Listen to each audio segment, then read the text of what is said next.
What's up, everybody? Just on a little road trip. Was thinking about how these groups with kind of more extreme viewpoints, how and why they're able to achieve a certain amount of success. And I think one of the major reasons is because they're smaller and fringe. People that could defeat their arguments, debunk them, or whatever, they don't really do this because they're smaller and fringe. So they're either off the radar or they don't want to engage with that. So you kind of have a echo chamber of people whose ideas don't get challenged. And well, this becomes complex because I largely agree that many of these groups have a toxic presence on the major platforms, so I'm not against them getting kicked off of there. The downside is, of course, their ideas don't get challenged as much the way they should. So that's part of the problem. Another part of the problem is a lot of the times people that try to challenge them argue on their terms. So they kind of let them dictate the argument. You know, like, let's just use an example, Holocaust deniers. They could address every single argument made, like, I don't know, the wooden doors, for example, and they could go and debunk the wooden doors, which has been done probably like a million times, but it's not hugely effective because they just come up with another objection or another thing, or they say like, well, I have different sources, so my sources trump your sources.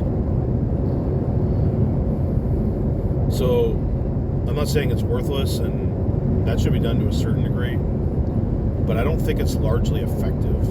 It's kind of more treating the symptoms than treating the cause, so to speak. I think what's more effective is to dive into these movements, try to get a feel for their motivations, who they are, their structure, etc.,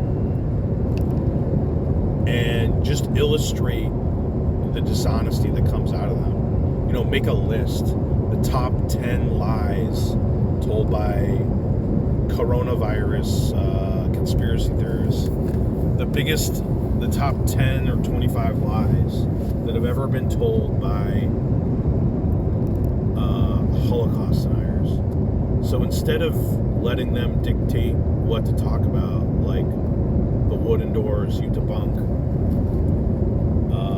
demonstrate the biggest lies, because that's not the biggest lie. There's been huge distortions made or outright fabrications, and that's how you discredit a movement. Now they'll try to invert that and say, oh, well, Holocaust historians, these are all the lies that they've told. They changed the number at Auschwitz from 4 million to 1 million because they were caught lying, which is not the case. It was the Soviets who inflated that number for propagandistic purposes. But anyway, I think this is how you discredit a movement. For example, I won't even say his name because he hasn't made this public. Maybe the foremost, quote, academic or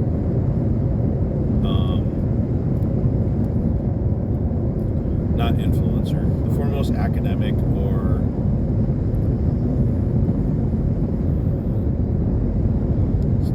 spiritual leader, what's the word? Whatever. The foremost academic thinker for the alt-right is probably he's not the main guy, he's one of the main guys, is K-Mac, Kevin McDonald. And somebody like Coffin has argued against him, but see, he directly engaged with his points, which is okay, but you're kind of engaging in their funhouse that they've set up, like their argumentation. But what I discovered reading the intro of Kevin McDonald's book is, I mean, I was predicting it was going to be weak and non-effective argumentation, but like I couldn't believe the stretches and just ridiculous dishonesty and inconsistent arguments that this guy made. Like, for example, he has this couple of paragraphs where he talks about the better future that might have existed without the Jews, which was really weird. Like, oh, maybe no communism, no World War II, etc., etc. But it's like, okay, what type of case could some person made if they said, you know, like, no white people? What if they didn't exist? No colonialism, no, you know, 2/3 being run over the world, overrunning the world with the colonial system, no subjugation of places like China to the British and other powers that infused opium into their society. I mean, think of all the bad things that wouldn't have happened without Europeans, for example. So you could just point out the ridiculousness of that argumentation. But also, this guy is going to go through and check his footnotes because it has the appearance of like David Irving type manipulation and just lying about sources completely. So I think that's something that should be looked into as well. But how do you argue against a K-Mac? How do you defeat a K-Mac? Do you do it by directly engaging his points? Or do you do it by doing a deep dive and discredit a man completely if in fact he is a liar, which I believe him to be, because his arguments are largely ridiculous, and he's relying on some sources for this, but somebody should really check those footnotes. And if he is twisting the truth or outright fabricating the truth, he should be exposed and destroyed that way. And then, you know, put the ball in his court and force him to engage. That's what I think should be done. But these fringe movements are able to be successful because, by and large, no one refutes them. There's kind of a catch-22, right? Like, you have to have a somewhat effective argument for people to engage with, to take notice, right? And if it's so dumb and ridiculous, like Kevin McDonald, the big names are going to be like, yeah, this isn't worth fucking engaging with, right? Like, for me, anything I hear about aliens, I don't fucking believe. They could be like, oh, we have like all this evidence, there's hundreds of pages, all you got to do is read it. Be like, nah, sorry, I'm good. I don't buy it right off the bat. Like, maybe in fact there is evidence of aliens. Yeah, I mean, I'm not going to believe it or engage with it. That's just the way it is. So this is how these movements are able to be successful, by being isolated, by basically memeing a reality into existence that people either don't engage with or are not effective in engaging. And I think when you're engaging with these fraud liars, you can't just engage with the surface level arguments.